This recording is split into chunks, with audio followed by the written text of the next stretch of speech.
Hey, how are you doing, everybody? I'm Hey, Justin good here from Crown morning. and Key. I am excited to be hanging out with Natalie and Kevin Ballard from Golden Hour Jewelry's Jewelry. Good night. We've had some technical issues this morning, so we're working through it all. From Missouri, as we were just Yes, sir. saying.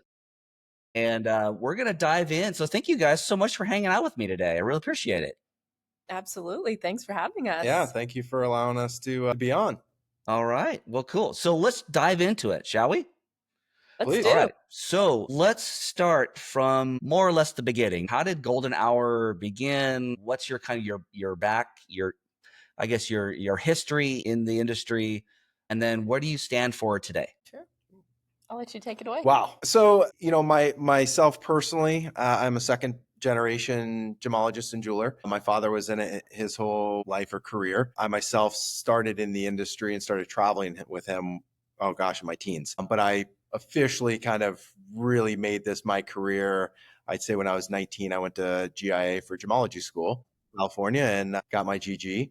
And then from there, worked with my father for a few years Here in here Missouri, in Missouri in Springfield. with a particular jeweler. And from there was really learned quite a bit of just the merchandising aspect and just how to take the gemology aspect inside of it and really bring that into more of a retail and understanding how to utilize that on a daily. During that time, I think I really figured out that I had a passion for the retail side, where my father, I'd grown up more in the wholesale and manufacturing side. So that retail really just captured me. I loved just being in a store with, all this beautiful merchandise and the way things were displayed and all of those things that go into the retail operations and such. And after a few years, just decided to kind of blaze my own trail. I've been fortunate to work everywhere from Alaska to the Caribbean islands, California, Chicago, a little bit everywhere. So it's given me a great opportunity to really understand the full scale and breadth of the jewelry industry within our country, within the US, which has been exceptional. I've primarily been more in the luxury side, dealing with luxury brands. And from there, I've run multiple stores to being the president of one of the largest independently owned jewelry companies here in the United States. And, that was great, offered incredible experience to allow us to be able to do and get to where we are today. So, Nice. So what yeah. about you, Natalie? How did you get involved in the picture? I kind of fell into it. It was a high school job. I started working for a local jeweler. We are native from Columbus, Ohio, and I worked for a local jeweler when I was 16, 17, 18 years old. And my boss was a gemologist, and I just thought it was the coolest thing. And I remember telling my parents, like, if I could do this every day for the rest of my life, I would be happy. And I want to be like Jim. I want to be like my boss. I want to be a gemologist. And people were like, what is that? Yeah. So I moved abroad. My family is from Belgium. And I lived over there for about 5 or 6 years. I also got my graduate gemologist degree through GIA. I just did mine distance. I finished mine in the UK in London. I worked for a private Swiss jeweler in Brussels. And then I also worked a little bit on the manufacturing side. And I came back to the United States in 2016, where I met my husband while we were working in the industry. So yeah, it's I hired. definitely a shared love, of a shared. You hired her? I did. Oh, now we're getting that's a whole nother story. That's a whole. We won't go there. Yeah. Oh, that's so So cool. here we It was So are. an incredible interview. Let's just put it that way. So it yeah, was okay. All right. probably my longest interview. Yeah. Yeah. So I have a question for you. Okay, so being married and you guys have one child, couple kids together? Crickets. Two? Okay. A seven So and a how is it working together? Is that opening a can of worms? No, it's not. no, no. No? Okay. It's had its challenges, but it's also been such a beautiful thing. He used to work very, very long hours, retail hours, right? And so that also presented its challenges. And now it's almost like, wow, we get to spend time together. And Oh. when you have kind of like a shared goal, a shared passion, a shared vision, it's just very exciting, right? You're working towards a mutual goal. And I don't know, I've loved it. I've loved the time we've been able to spend together, and we complement each other well. Mhm. We've been a good yin and yang, Yeah. right? Okay. So where I might have deficiencies, he has strengths and vice versa. And so I think once you figure that out and you figure out that you're working together towards a common goal, then it Mhm. works fine. Yeah, there's a tremendous, I would say, tremendous amount of trust involved because again, there are aspects that we have our strengths and we have our weaknesses, and those strengths and weaknesses just tend to Mhm. work well for us. Offset each other. Yeah. They really do. Yeah. And we've kind of allowed each other really to own some particular aspects of putting this brand in our store together. And it's really worked well. We're fortunate that we enjoy each other's company. We do enjoy being around each other, and that's part of the creation of this. Is we really wanted to do something together because we know that together we're an incredible force, Yeah. much more so than we are as individuals. I So, agree. yeah. That's amazing. And then, so Golden Hour, you guys just opened. Yes. Like, you guys are brand new. We are So brand the merging of the minds and the power couple, that's awesome. Yeah. So we'll dive into that a little bit. So let's kind of dive into things a bit deeper here. So how would you describe, maybe in the past or even now, the type of clients or collectors that most resonate with you guys? Is it more local, or are you guys national, global? What's the I would say, why limit yourself? Sure. I don't believe, that today, and your client can be anywhere, obviously with the advent of the internet and so on and Right. so Yeah. forth, and just word of mouth. We have forged relationships with clients over decades. So some of those clients, we've been incredibly fortunate that they have followed us, and They trust us. they trust us, and we keep those relationships ongoing. Why? Because we're not selling them anything. We've become friends. You're And advising people at this right. point. And I think, to what Kevin's saying, with the advent of the internet, a lot of our clients, I mean, some of my clients I'm helping, with engagement rings, and they're in California, or Texas. So, I think our industry is like super unique, right? The people who are walking through your door, you can't necessarily say that you have like a particular client, because it could be a young person who's coming in for an engagement ring. It could be a woman who's coming in for a self purchase. It could be an elderly couple for their 50th wedding anniversary. So I think for us, it's more who isn't our client, and when that client comes through the door, how can we best serve them, you know? Mm. From a merchandising standpoint, we recognize we can't be Sure. everything to everybody because you just go broke doing that. And Yeah. we don't have a warehouse Yeah. to work in. Yeah. But at the end of the day, for us, it's really just more about providing a particular type of experience that, we know that clients are seeking. And it doesn't matter how much you want to spend. That isn't necessarily important to us. It's really just a matter of creating a consistency and a level right. of experience that we know that clients want and deserve. And we know that it isn't happening consistently within our industry with Right. independence. Is that would you say that's one of your most differentiating factors that sets you guys apart from everyone else? Is that I would say 100%. so. I would say physical environment, the physical environment of our space. We, had our space, we designed it with restoration hardware. It's set up more like a living dining room. It's almost like the cases are ancillary, right? So we do by appointment only on weekends. We really want to tailor the experience to our clients and offer them just a phenomenal time in our store. Sit down, have a glass of champagne, have a glass of wine.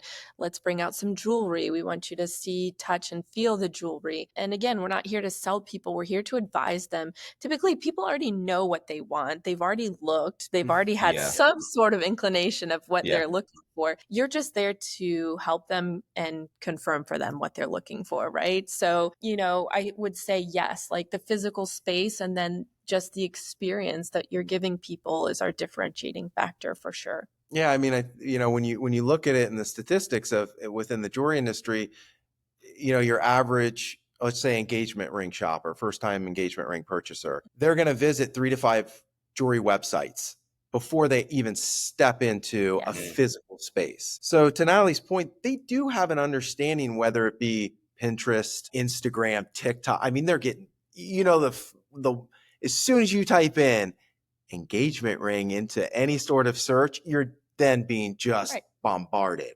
Yeah. So, the way that we look at it and say, they're going to come in with a certain idea. And if they don't, that's okay. But what we really want to do is say, come in, have an inviting environment. Because your traditional independent jeweler is, how many cases can I fit into a store? Right. And when you walk in, you're just being, your whole being is just being assaulted by cases and jam-packed jewelry. Sales people, and it's just it's a very ick environment for a lot of people. And I think that's one of the things that is traffic count is becoming very difficult for people we've consulted for. Like, we know this industry wide, traffic counts are down. And I think it's because for that reason, it's just kind of an ick environment for a lot of people, especially for younger people. So I would say that's our differentiating factor. Is bringing people So it's into kind of I mean, it's probably a bad analogy, or maybe an appropriate analogy, like kind of coming onto a used car sale lot. And unfortunately, you're going to get hit. What's it going to take to get you into this, today? I You're like, furniture store. Store. And it's, yeah. And it's unfortunate because unfortunately we've done it to ourselves in the industry. Yes. And maybe not as much today as just in the decades past, for somebody who's been in that retail side for 30 years, I've seen that evolution in some ways, but our industry is, as Natalie likes to say, it's like a battleship. All right. It doesn't turn very quickly. Takes it forever to turn.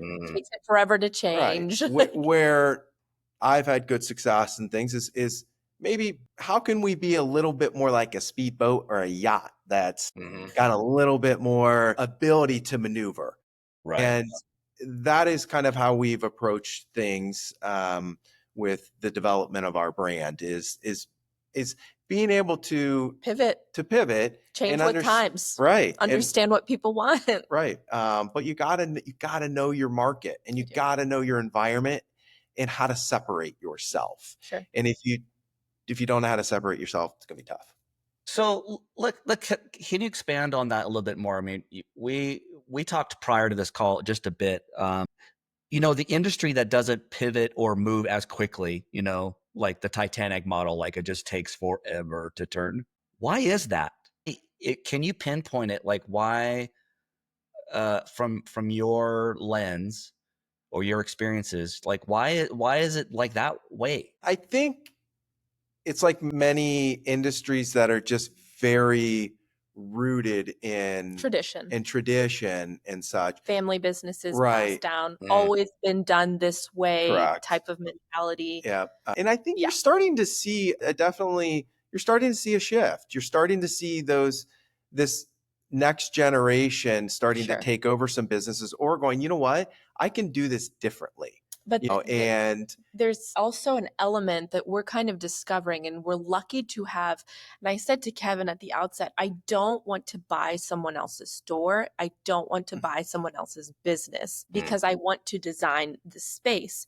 What we're also realizing is that the costs associated with setting up a store, for about a 1,200 square foot store, just to give you an idea, we had several bids for cases. Okay. And these are manufacturers in the United States, two very, very prominent manufacturers. One came in at just over 100,000 for a 1,200 square foot space, simply for the cases alone. And another one came in at almost 115,000.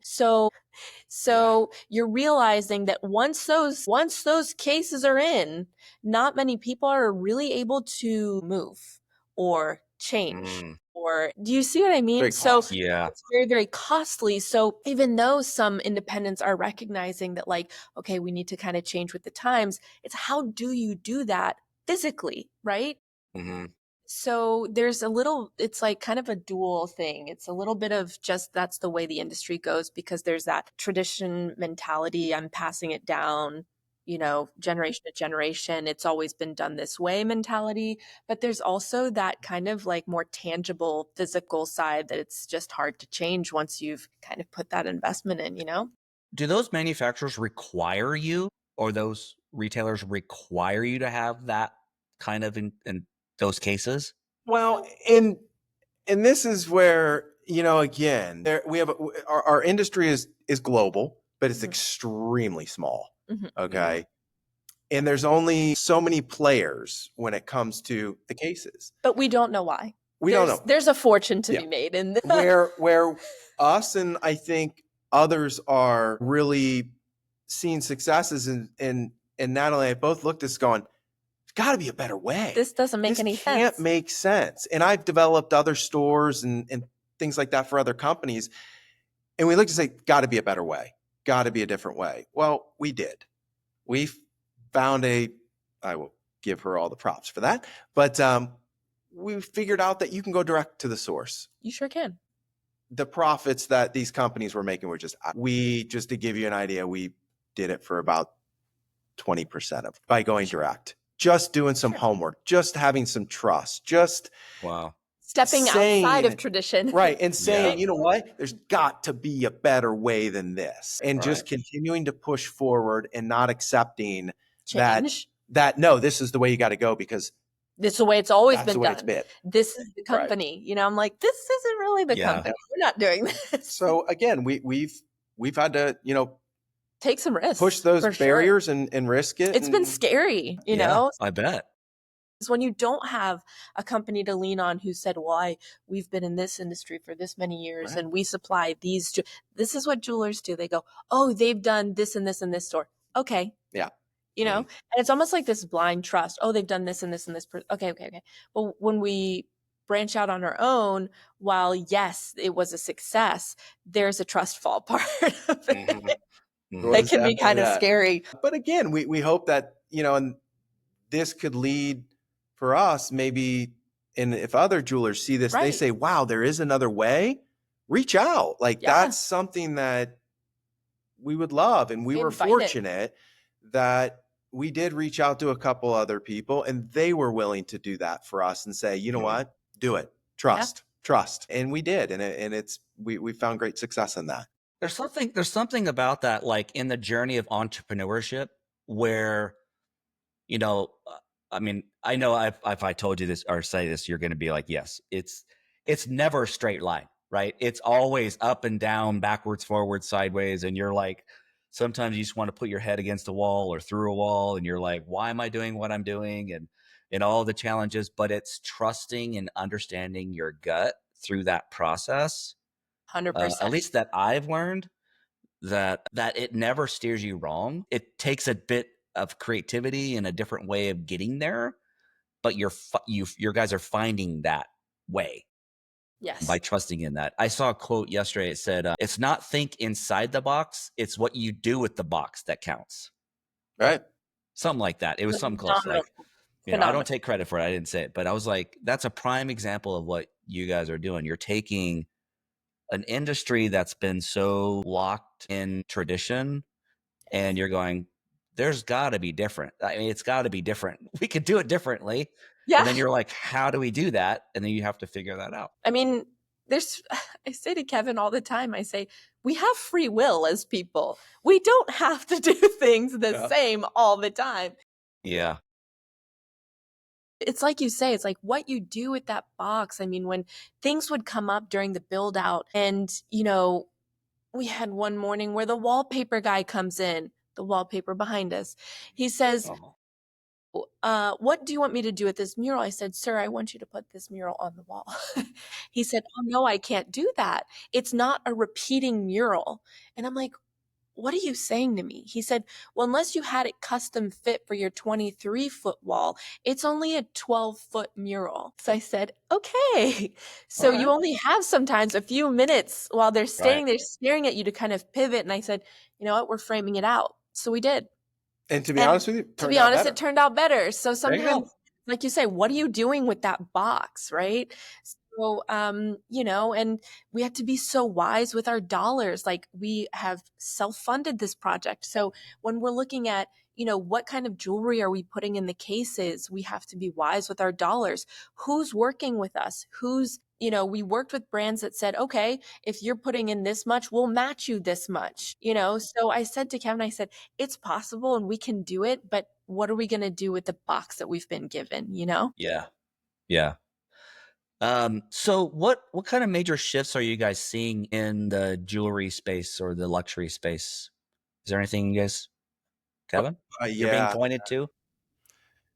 I mean, like, I would say the big, you know, for our disruptor. industry, you know, the biggest talk is lab grown diamonds versus natural, you know, earth diamonds. You know, there are certain people, again, traditionalists, I guess I would say, who have kind of planted the proverbial flag and have said, you know, they are just adamant. They will not carry, they talk down to it. And, you know, they want to put people in a box and say, if you buy lab, then you're being cheap, or your love isn't the same, or you're buying something fake. You know, and if you buy natural, well, then obviously you love that person more. Yeah, sacrifice. And it's like, there can't be that way. There is no, like, I'm not here to determine that. Right. What I love about lab, let's just say in particular, and as a gemologist, I love natural. I recognize the inherent rarity of all of just a beautiful recipe of Mother Nature giving birth to these beautiful gemstones, you know. But then you cannot stop technology. But you can't ignore also that at this point in time, research is continually showing that that's what consumers demand. It's at like 46% of engagement rings are sold with a lab-grown diamond. So for us, it's a non-thing. It's currently such a disruptor in the industry. It is literally like World War III. You have to know this. And it is the talk that dominates all other talks. For us, it's a non-thing. We're gemologists. We recognize that it is the same, gemologically speaking. We've just produced one in a lab or one comes from the earth. Regardless, it's the same. For us, our approach is more or less like, we are no one to tell you what to do with your hard-earned money. If you ask for a lab-grown diamond, then there you go. Yeah. I don't know that you would walk into too many stores where you would say, hey, you go to a flooring store, you're renovating your house, and you say, hey, I'd like to look at some luxury vinyl plank. And they say, absolutely not. No, we won't show you that. I think you would turn around and you would walk out and you would wonder why that person was telling you what to do with your money. So for us, it's the same. You know, we've had clients who have inquired. We had a doctor who inquired to buy an engagement ring for his fiance. A little over $100,000 was his budget. And then midway through the process, you know, we got him in diamonds to look at. And he said, you know, what's this deal about lab-grown diamonds? And we educated him. He bought a lab-grown diamond and spent $40,000. So, you know, it has nothing to do with education, with means or love. It's just what people find value in. So we're not here to determine that for them. You know, for us, it's kind of another thing. I look at it and say, it opens up I'm a believer that, I mean, we have adorned ourselves for millennia with jewelry. It is one of the ways that we have expressed ourselves, fashion, wealth, things of that nature for forever. And I look at this and just say, it provides so many more people with the opportunity to enjoy jewelry, to understand jewelry, and to walk through our doors and provide them with that same experience, or to give them that education and say, listen, if that's what you want, great. I don't fault any retailer for saying, you know what, I choose not to to carry lab. That's your business model. I have no Go problem with for it. Yeah. what I have an issue with is just people who want to demean the other or say that you're Sure. not Mm. worthy of. And I find I mean, that just wrong, and it hurts our industry as a it does. whole Because it because confuses yeah. consumers, and I think that, and I stress this to Kevin a lot, is that not only does it confuse consumers, but it also hurts trust in our industry. And you know, we're talking about national campaigns. Like De Beers has done national campaigns on buy a natural diamond for your natural love. Okay, So so are all others we've unnatural? had, Like, Yeah. what does That's that what even you're mean? saying? Okay. I don't even Time to understand. hire somebody else for your Yeah, like, marketing. Yeah. Okay. That has really, I'm sorry, I don't know if I can say, it has really pissed off a lot of people, especially younger people who are like, hey, I want to spend my dollars on putting a down payment on my house, or, I want to pay off my student loan debt, and I don't really care if I buy a lab grown diamond, but I still love my partner, right? So Mm. that has been a major, major like disruptor right now in our industry, is just the whole lab grown versus, naturally mined diamond. But yeah, we're Would weathering. you classify that, like that campaign, as a complete disconnect from tone deaf. the Like consumer base? Completely completely deaf. tone deaf. Yeah. And again, That's that's a good way to put planting tone that. deaf. There you go. Yeah, Tone deaf. it's just it's not, and that's why I'm sorry, but that's why De Beers is up for sale. That's why Correct. that's why they are no longer what they used to be, and it's sad. I'll be And honest with you. right. As Their parent somebody, company is selling them. yeah, as somebody who grew up with A diamond is a diamond is forever. forever. They created We one all of the remember. greatest Yeah. marketing campaigns in Simplicity. history, They've been riding that wave for a long time. and they Man. did. And Yeah. you really just nailed it. That's what our industry has done for a long time. Resting on our laurels. Yep. Is Mm. again not looking at things going, how could we do this differently? Right. How could we, or we wait until a big major brand does it and goes, maybe we should hop on board. Well, by that time, you're not doing anything unique. You're not doing anything that's really that creative. You're just hopping on Yeah. the bandwagon. Yeah. Do you think the kind of lab grown versus naturally grown or naturally made diamonds specifically, or gemstones, is kind of the equivalent to when digital music came out versus analog, like Biggest analogy that we utilize is flat screen TVs. okay. Okay, you can't, or let's At one just say point, your big screen Mhm. was literally like 4 feet deep. Yeah. Yeah. 14 feet deep. And it weighed took up like half of your living room. 300 pounds. And if you had to move the thing, you had to call over like 3 guys and give them a beer, right? Okay. And now it's like you can just pick it up. It's super thin. But then I tell people, this is like, I have heard this comparison. I've heard this comparison in symposium and talks. People say, okay, so I actually heard a comedian using this, and I kind of liked her analogy. And she uses the analogy of IVF. She said, oh, okay, so babies born from IVF, are they fake babies? And it's the same, because an IVF baby essentially is helping somebody to conceive. It's something that's done in a laboratory setting and through intervention of technology, but the result is the same. The baby is the same. The diamond is the same. It's A made of lab-grown carbon. diamond It's the same starts crystal from structure. a seed plate, which is a diamond It's seed the same. plate. The So growth part is different, but the end product is the same. So that would be for me my and I analogy, think the other aspect that the industry really has, they're trying to demonize the lab is, when they first came out, they were expensive for what you were getting. And again, that's where the flat screen TV comes in. Yes. When a flat screen came out, The new ones come out, they're like $10 million. Yeah. Yes. And if you were an early adopter, which many people love to say, I got it first, and they were willing to pay that $10,000 for it. Today, you could buy that same TV for $500. Sure. Now, does that mean that we demonize the entire? No, that's called, as things scale, they get less expensive. As technology grows, that is, same thing happened with Kodak with film and then digital cameras. So it isn't unique to just flat screens. It happens in every industry. Yeah. The prices of lab grown have significantly decreased. Yes. Okay. And they say, well, they're not worth anything. Well, in all honesty, natural diamonds It's a fake are not we rarity. give them value. They Mm. don't have any value technically. Technically, they're rocks. Thank right? you.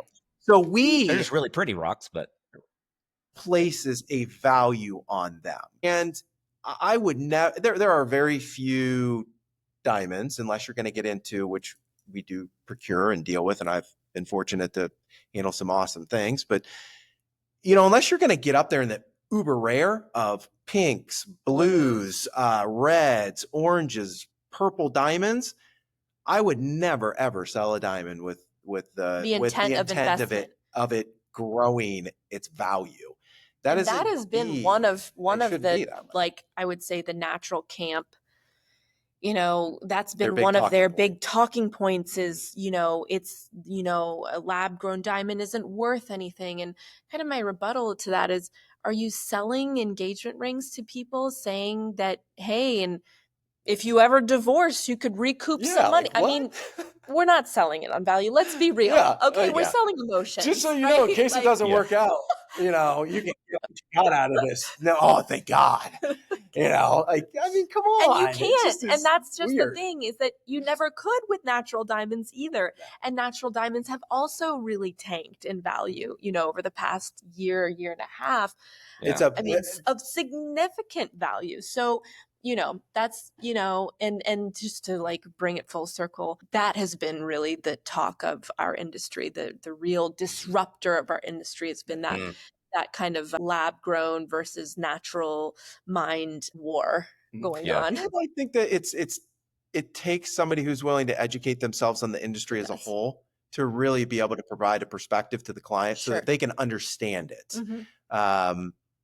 I think where you find people who are not as open is because they're not willing to understand it and really look at it and say, okay, and again, if it's not part of your business model, so be it. But but being able to explain to the client and really share the value proposition for both, because they both have value. Yeah. It's just and then let them decide what's best for them, right? 100%. That's what it's all about. Yeah. So let's kind of shift gears a little bit. What in your guys' particular business, I know you guys just launched your store just a couple weeks ago, if I'm not mistaken, right? What's getting kind of the most attention for you guys? Is it just trying to get off the ground? Are tariffs kind of playing into things for you? Or like sales? What's going on that's kind of keeping your eye? To just touch on that, just to bring something back when we talked about our jewelry cases. Okay, we literally squeaked that in before the tariffs. So imagine. I mean, that would have been thousands. It would have been of dollars. Well, take. Let's just say take the $20-some thousand and put 145 time multiple on it, because that's what it would have been, 145% increase. Now, that's a matter of whether we could have even continued with opening this store or not. So have they had an effect?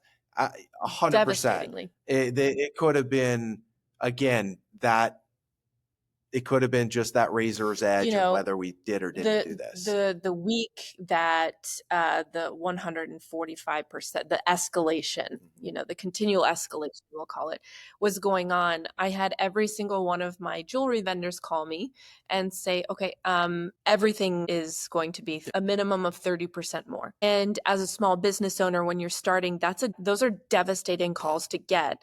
Especially the numbers that we tend to work with. Right. And so, jewelry, what people don't understand is that there is really no way that you can fabricate jewelry domestically in the United States. Why? Because we don't have a gold mine, and we don't have precious gemstones. Gemstones are coming from Asian countries. They're coming from African countries. They're coming from, South American countries. Like, we're not producing gemstones. So a lot of the precious minerals that you're using are coming out of Africa. Diamonds are coming from Canada. Some come from Russia. It's so global that I would say 100% of jewelry is globally made, because even if it's fabricated in a shop in LA or in New York, The components are coming from around the globe. So those tariffs, yeah, they absolutely affect our business. And we had to scale back some things, right? We've had, we also carry Parisian handbags. And so those also were tariffed. And we did have to pay our customs duties on them. And so, unfortunately, as a small business, like they don't eat that and we can't eat that. So at the end of the day, the consumer will eat that cost, right? So we've had to deal with that. But, we're moving forward and we're trying to, Just like every other business. like you said, pivot, and innovate. Yeah. innovate, do different things. Get creative. We made commitments with these particular vendors because these are people that, again, we've cultivated these relationships over decades, and We believe in them. They believe in us. right. So it isn't something where we just wanted to pull the rug out, and they didn't want to pull the rug out. So, fortunately, things have cooled a little bit to where things are the way that we agreed from the beginning. So we haven't had to do anything to where raising prices or anything like that. Not on jewelry and such. So, those are, but we're in a wait and see game. just like everybody else. Like everybody. Yeah. Everyone's doing that. I mean, because again, the global supply chain, the supply chain is global. It isn't unique to, we can't make everything in the United States. It's just not possible. You just can't do it. So, but again, it's part of entrepreneurship is how do you compromise? How do you figure out how to continue on when all of a sudden there's a roadblock? Right. What do? Do you go over it? Do you go around it? Do you just bust right through it? Do you just chip away at it? But those are all things that, and sometimes you're doing all those things. Yeah. Deal. It's all relative. But again, I think that our success will be in just the experience that we'll provide. So because that's something. Let's talk about kind of like your guys as a business a bit more with kind of the buzzword of AI in the last couple of years or year particularly. Or how you guys see that playing into your guys' business specific location or the industry as a whole? There are some technologies where I think it will be beneficial. I don't know yet how much it will affect our industry. Right now, I utilize AI as an assistant, right?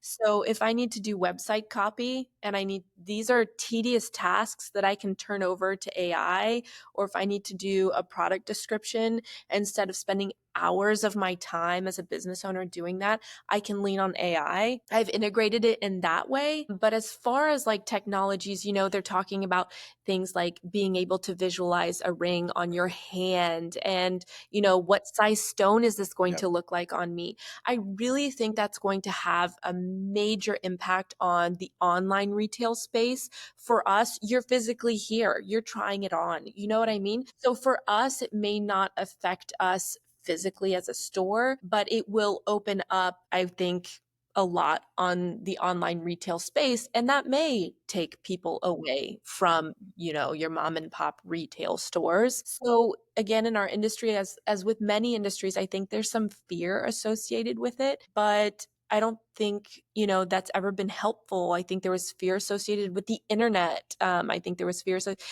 any sort of like major shift in technology, there's kind of been fears. I prefer to look at it as something that can help us more than hinder us. So yeah, that's kind of where we are at with AI. So what stage of the business do you think you guys are in right now? Are you kind of in the growth stage, scaling stage, refining stage? We've built a good strategy. It's really a matter of continuing that strategy and refining it as we go along. Sure. And we're in the building and not refining. necessarily scaling. We're not looking to, at this current time, we got a 5-10 year goal? Absolutely. And scaling is part of that. But as the saying goes, let's walk before we run. For sure. So we need to conceptualize, we know that this model will work. We know it because the marketplace is craving it. Our particular market is craving because they don't have it. All right. But we do know that, do we want to stay stagnant and just, yeah, No. probably not. That's not necessarily who we are. So, but for the time being, it's really just a matter of Building and building refining. upon and refining and tweaking and testing some things and seeing how can we manipulate our strategy for that 5 and 10-year Sure. growth based on the things that we're refining Today. and Yeah. kind of tweaking now. I would Yeah. say the refining would go more towards less like refining the store, but more of refining the merchandise. Because when you're starting, you're essentially guessing as to what your market wants, right? Mhm. You can look at nationwide trends. You can also talk to your vendors and say, hey, what's selling well here in the Midwest, right? Click through. We don't, but you also want to bring new and you want to bring things that aren't seen before. So you're kind of refining your merchandising, your marketing, your selection Mhm. for your market. And I think, once we, have a few years under our belt and that is refined and we have, what do I want to say, a steady clientele, then I think we look towards the, kind of a building and expanding. Yep. So far in 2025, or even the last, if you think looking back even a year, I know you guys have come a long way because you've made this massive transition into, back into or into the retail space. What is there any wins that you would like to share? Like, even if it's an older story of somebody you've helped or something that sticks out to you, like what's a win you've experienced in the past or recently? I mean, for me personally, I can say beyond the business and seeing our dreams come to real life, because that's what it feels like. I've been conceptualizing this space in my head for months and months and months, and I love my husband because he has so trusted me. He has done such a trust fall. I kept Good job, saying, Kevin. he is phenomenal. He keeps saying like 10 Do out I of can. 10. He goes, I keep saying to him, I can see what I want in my head. I just can't explain that. And he just goes, okay, I trust you. So beyond, seeing it come to life and really being so grateful for that, for me, my big win, this year is us taking the risk, is saying no more.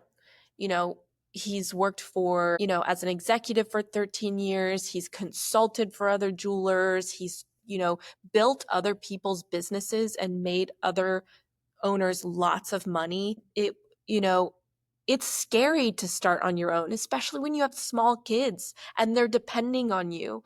And you're Yeah. saying, no, I'm going to walk away from this salary and we're going to walk away from this security and we're going to start on our own because we believe in ourselves. That for me was the biggest win, was taking that risk and saying, no more, this is for us and we're building this for our family. So that for me was my biggest win this year, because we've dreamt on it for so long, and just And here you are. and here we are. Yeah. Here we Yeah. are. And sometimes it's still hard for me to believe. I look around the store and I'm like, oh my God, is this really ours? It is. And, if I can touch on that a bit, for me, I definitely say is yes, making the leap. That's been it's not that you don't believe in yourself, but it is that monetary investment and looking at it going, Yeah. we've got two small children. Is this really the right thing to do when we've got a 7 and a 2-year-old? And, as Natalie said, we have the experience and we have the connections. We just And needed to believe. Yeah, and I think that for me, the biggest win is looking at all these people that I've like to think that I've provided value to throughout my career. And these people that I will call friends, not business colleagues, but I will call them friends. And some of them dear friends that have believed in us and have said, Yeah. I want to support you, whatever you're doing, because yeah, you were there and you helped build my business at this particular retailer or this particular retailer, and I wouldn't have been successful. I want to see you be successful. That is a great It's a good feeling. boost of confidence, It's a just good knowing that you have people, and that isn't something that happens overnight. It's something that has taken a lifetime to develop, and I think those that kind people of really help have us now. come through. I can't say enough, and The other part I'd say is the fact that we've done this on our own. Yeah. We decided that no banks, no investors, we are not independently wealthy people. I don't have millions. We don't have millions sitting in the bank. We have figured out how to do this through hard work, educating ourselves in areas that maybe I didn't know, I've had cases built and mill workers and things like that. I've never dealt with some of this and had to deal with a company over in China. And Yeah. she's done a great job. And then just having and realizing all these people that do want to see you succeed and going, you know what, we can do this on our own. Let's not have somebody stepping on our throats. And that was for us just a great a big win. It's a big win to know that we're doing this on our own. And honestly, proud of us both for being able to do that. So stepping up and getting it done. Grit and absolutely. determination. Yeah. Grit and determination. That's entrepreneurship in a nutshell, right? Yeah, it is. Pushing through the doubt, pushing through, the decisions and trusting in the process and trusting each other. That's what I'm hearing from you guys, is just trusting in that and trusting your, leaning on your experiences and leaning on what and other people too, because that's a very important thing. Like, I'm a firm believer in that as well. You can't do it alone. Like, you have to have the relationships and the community around you to support you. So whether if that's family or business related people or whatever, right? Yeah. Both. So what kind of marketing channels are working for you well? I know you guys are kind of getting going with everything, but what are you guys doing from the marketing side to get awareness around Golden Hour? So, that's kind of like, as we open the store, the sole focus of our time and energy has been like, get the store open, get the store open, get the store together. Now that it's kind of settling, we have signed on with a print magazine, a local print magazine. And then where we kind of are starting to look for is so like digital media, social media marketing. And for that, again, we have to get creative and do what we can with what we've got, right? So it's going to be, soft launch, grand opening, Better Business Bureau, ribbon cutting, having people in and around the store, having events. But as far as like the social media component, we know this is really important. We know this is where a lot of young people, millennials, and even older are going and looking and discovering businesses. I don't want to say necessarily shopping and buying.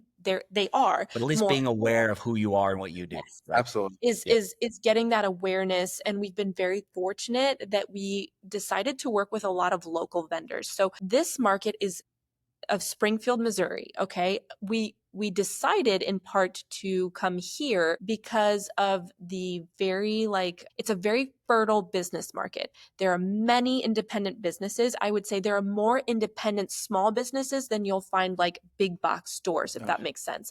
Wow. They exist here, but the independent businesses operate and people patronize them. They care very much about them. And there's a lot of wealth here because many of the business owners live and conduct their business in and around here. So it's a very circular economy. It's a very healthy economy. And we decided, and I said to Kevin, like, we have to work with local businesses in the creation of the store, whether it's the wallpaper, the flooring. And many of these local businesses have been instrumental in getting the word out and putting us on their social media, sharing the word. We're doing local business talks. So it's been very, very good word of mouth recently. But we know that social media is important. And I kind of said to Kevin, we don't have a major budget for this. We had a professional website created, which in our industry is, as wild as this may seem, we are in 2025. Websites are horrible. And it's awful. It's wild. When I say horrible and I come awful, from a design and branding marketing background, so I know. You know this. And so, like, oh, God. A lot of vendors have said, "Oh my God, like your website, it's so nice." And we're like, "Is it really?" Like, it's not that hard. We did it on a budget. We did it. So we hired a designer. It was a significant chunk of money for us, but for us, that's a business card. a That's your brand. virtual branding business card, right? So we invested there. But as far as the social media, we want to bring on a student. And so we've reached out to the local university. There's a Missouri State University.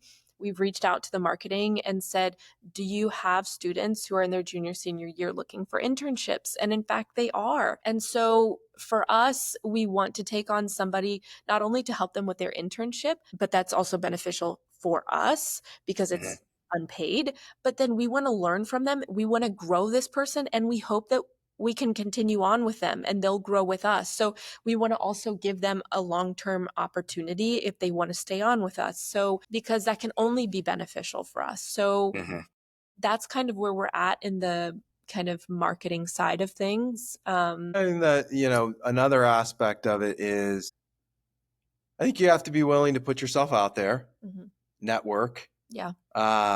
If you, That's big you here. gotta be part of the community. You have to. And, however that is, whatever that looks like to you, whether that's if you're into animals, we'll go and do something with the Humane Society or with adopting pets. If you're in, whatever it may be, you gotta be willing to put yourself out there and network with people. some people. Care very much about integrating with very much. Whether it's, are you sponsoring your school's sports teams or are you giving time to the local food bank or, church is very big here. We are in the Bible Belt of the United States. So a lot of people give their time and donations to the church. So, you kind of have to know your market.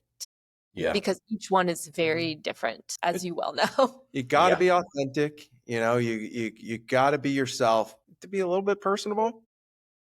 Yeah. Sounds crazy, but be nice. That's interesting. Be nice.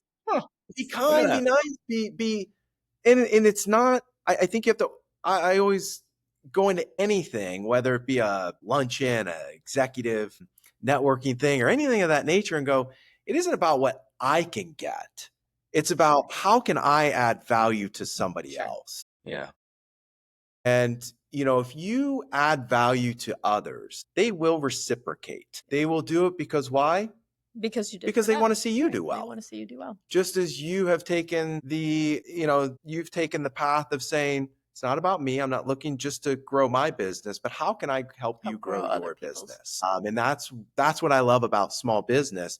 If we don't help each other, then we won't succeed as a community of small businesses. And that's very much the mentality here. Very much. It is. Part of why we chose the market was because of that. Because of that. Okay. Yeah, because we enjoy it.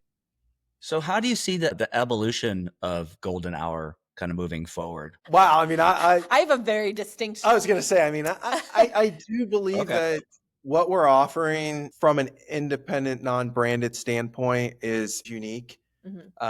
We are in a space that a lot of independents want to be, they just don't know how to pivot and transition into. Having consulted and worked for a number of jewelers across the country, it is where they want to be, but how do they do it? And again, they've just been so rooted in the way they've always done things that they're scared. So for us, we just look at it and go, let's keep plowing forward. Let's keep being unique. And how do we continue to individualize ourselves? I think for me personally, where do we see ourselves kind of? I particularly would like to go into design, like jewelry design, have in-house jewelry designed for my cases. I don't want to become a jewelry designer per se, but it's a facet of what you do. Correct. Absolutely. Yeah. So pardon the pun. Absolutely. And I said to Kevin, I said, God willing, with, the years we will be approached by brands. And I firmly believe, and I won't say it to jinx it, but I firmly believe we will be approached by larger luxury houses. And I believe that because I believe in us. I believe in our work ethic. I believe in our brand. I believe in our store. And I believe that we're doing it well. And I think that you don't need much to do something well. And so for me, I see us, going into an even higher luxury space, in the coming years, and doing some more like niche jewelry design and just offering some very, very cool stuff to our clients. Love to procure. That's We do like, love for that. me, that's one of, And when we oh my say gosh, procure, we mean like yeah, investment quality, rare diamonds, colored Yeah. diamonds, the things that you're watches, watching being sold timepieces. on Yeah. Sotheby's. So, Mhm. that's something we've always been passionate about. And those are, sales and things that not every jeweler can even acquire or may never see in their lifetime. And we're very fortunate to have those connections and to be able to, offer those things. And so we would love to kind of keep going into that space. When you get into that space, you only need 2 years or 2 sales a year or 3 sales a year. Yeah. So if the business evolved in that direction, it could look very different. Love building, just Right. building clients, advising them, educating them, showing them. We love the style. I mean, we're both people who genuinely enjoy the fashion We industry, do. and we enjoy luxury things, not Mhm. just watches and timepieces or cars, but furniture, art, wines. We have a And they're home in complementary France. industries. Amen. All yeah, food. I mean, ugh, I love it Yeah. all. I know. It just is. Yeah. Once you get a taste of it, you just want more and more and more. So Yeah. What I'm hearing from you guys though, it's not the consumerism side, it's the craftsmanship. very Am much I so. getting that correct? Yes. Yeah. Yeah. Okay. Yes. I think So a couple more questions for you. If you could kind of raise a magic wand and fix one thing in your business, what would it be? in our business particularly, Sure. or in our Business, industry. either or, you choose. I think I know what I would pick. Go for it. So, if I could raise a magic wand and change something in our industry, I mean, there's quite a few things I would change, but one of the most major ones, and I don't think many people are educated well on this, like I would say a lay person is not, but they don't realize how much that affects the jewelry that they're buying or the diamond that they're buying in their engagement ring. So, there is a person that dominates our industry, and this man at you know people have to understand, okay, let's go back to kind of the beginning of diamonds, right?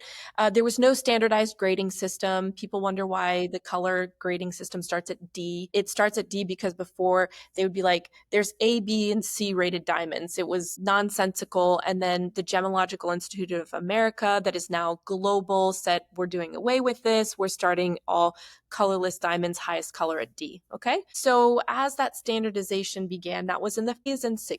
In the 70s, there was a gentleman who said, okay, well, I kind of want to standardize how diamonds are priced. And he did that, and kudos to him. And that is great. But this person is very old now and is holding on to our industry with a death grip.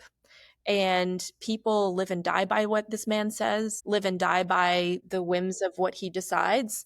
And by and large, what this man, is it monthly? Is it quarterly? Monthly diamond price lists. Okay.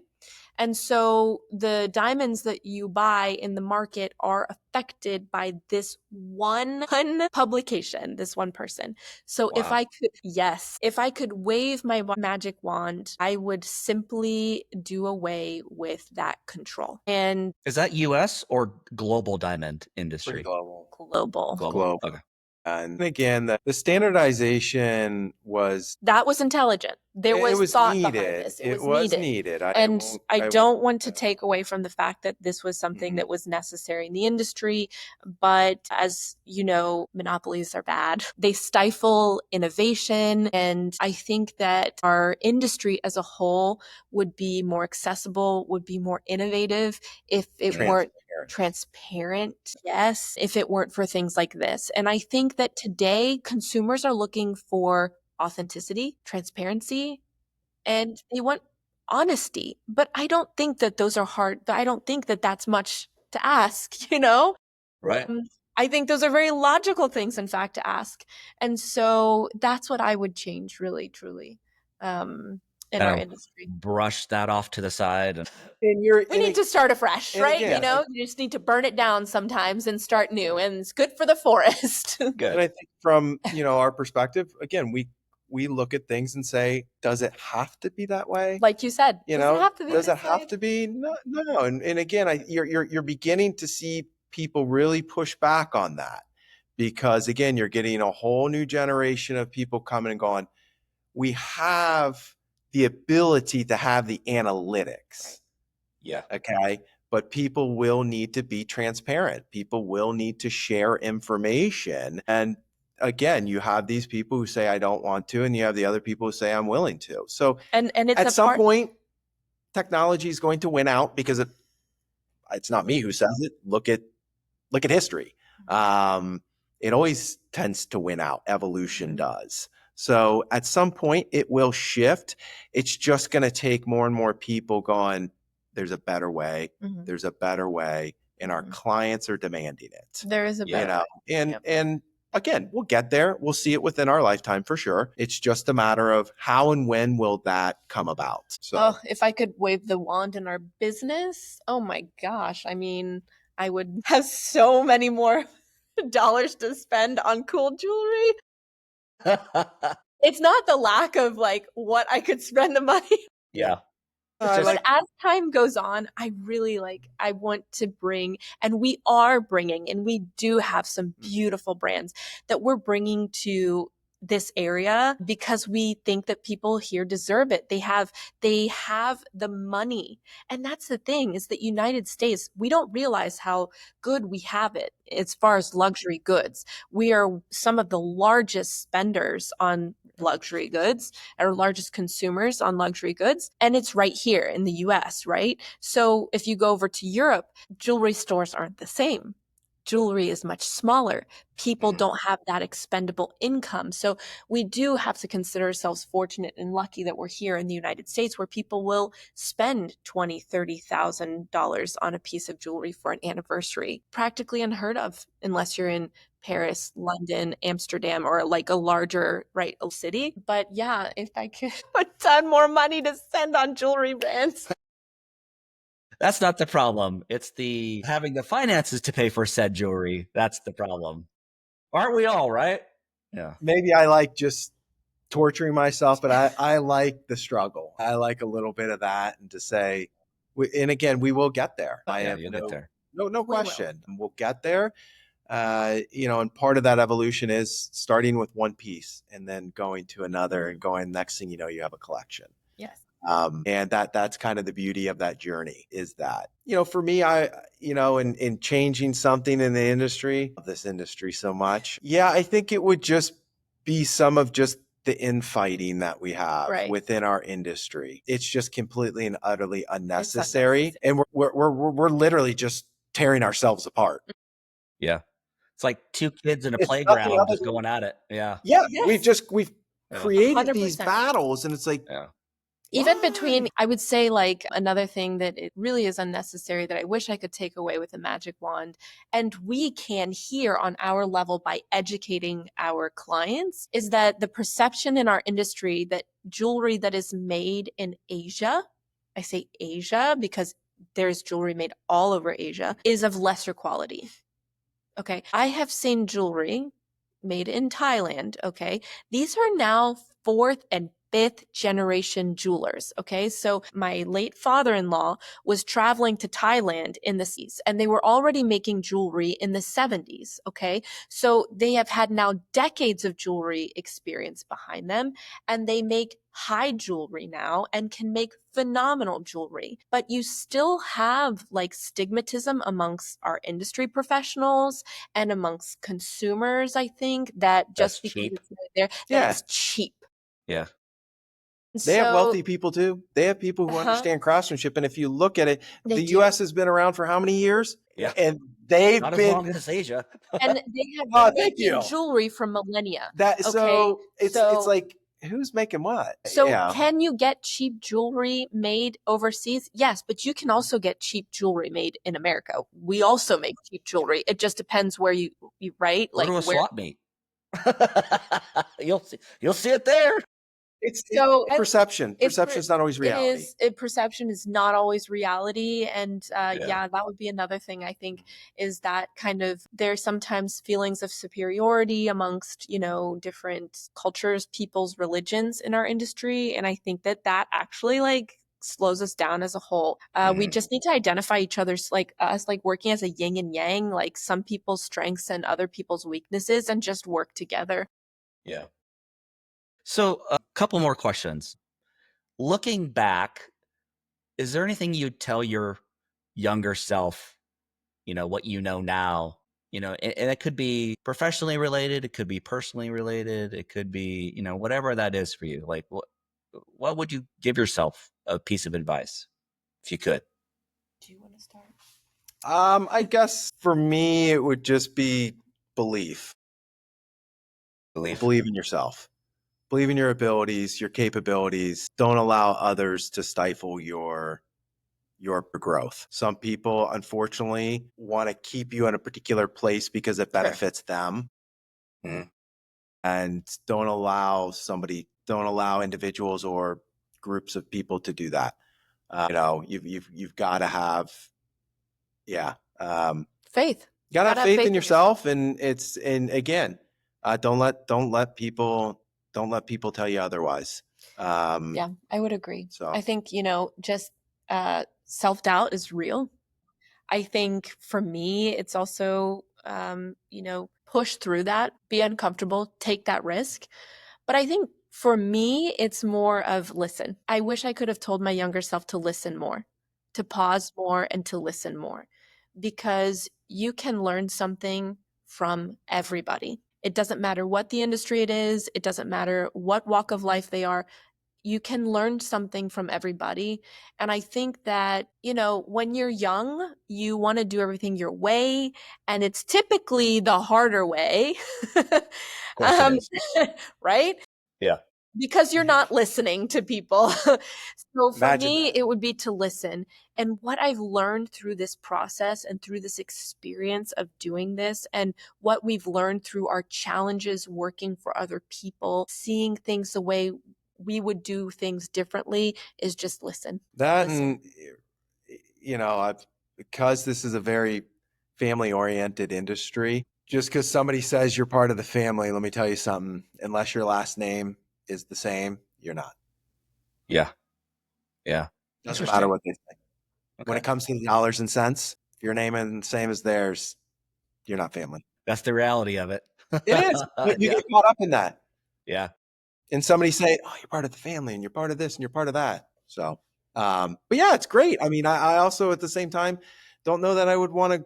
I'm not one who would say I want to go back in time and change something, because if you change something, I believe that I may not be here today because I would Because have of those made, experiences. yeah, Sure. that experience has allowed me to have that confidence. So, yes, has it taken me maybe a few years longer to do what we've finally done? Yes. But would we have this same type of confidence? Would we Would we be have this ready? same type of everything?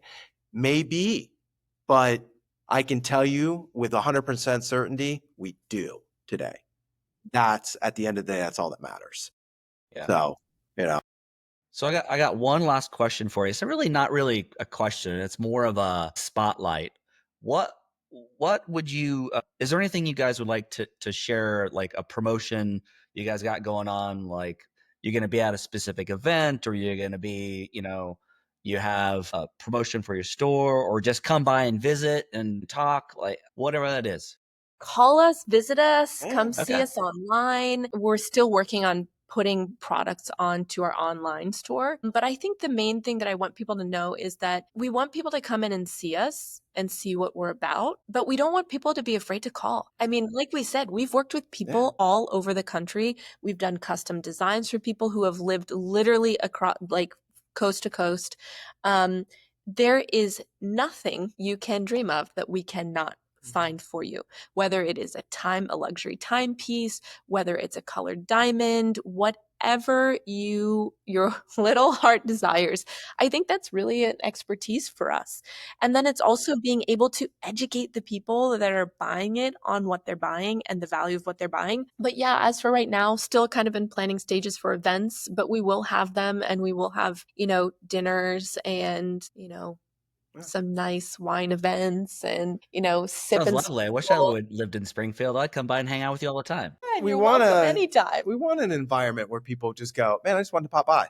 Yeah, absolutely. Come on. And if I could touch on real quick in on kind of this topic is why golden hour? Why golden hour? Why did we choose that particular name? And I think if you look at it from it comes from a multitude of things. But if you think of what the golden hour is, as we know in photography, it is that finite time where you get to capture that absolute perfect amount of light. Perfect, just beautiful. Everything is just the way it's supposed to be. Okay. What we're trying to do is encapsulate that within the jewelry, within somebody's special moments. And it isn't some gimmicky thing like, cheesy thing. It is genuinely how we feel. People, if you look at what jewelry represents, it is an exceptionally emotional purchase. And it is one of the last things that we actually pass down and hold on to any longer. We don't value much. We are in such a throwaway society that jewelry is one of those last things that people have a true emotional attachment to. When if you were to walk up to a woman or a man and say, tell me about that piece that you're wearing, they're going to literally just word vomit and just go, I got it here. This was the occasion. This was the sentiment. And if you say, how did it make you feel? I mean, they can literally put themselves right back there. That is that golden hour. For us, it's memorializing that, and we want to be a part of it. And part of our space is to be able to create that in an environment that you can't do in a lot of other jewelry because stores. People So remember, it's kind of a well-rounded. They remember their jewelry, but people remember how you made them feel. And so we want people to walk away from our store and say, wow, I feel so good. I feel good about my purchase, but I feel good about the time that I spent here, because time is truly our most valuable asset. So I want people to walk away and say that, is that we made helped them create feel good. that golden That's hour. awesome. Well, I am excited for you guys, your future and the evolution of golden hour. I'm just really proud of you guys for listening, for persevering, for leaning on each other as a couple, as parents, showing what an example that is for your kids, and also for your community. So thank you guys so much for spending time with me today. And I'll make sure I link, somewhere around this video, this podcast. But if you are listening to it, it's goldenhourjewelers.com, if I'm not mistaken. All in one word, goldenhourjewelers.com. So Kevin, Natalie, thank you so much for hanging out with me today, and I wish you guys the best. Thank you for having us. Thank you for the opportunity. I hope that we can do this again. So this was truly enjoyable. Stay golden. Awesome. Yeah. All right, guys. Well, take it easy. Bye. Thank you. Take care.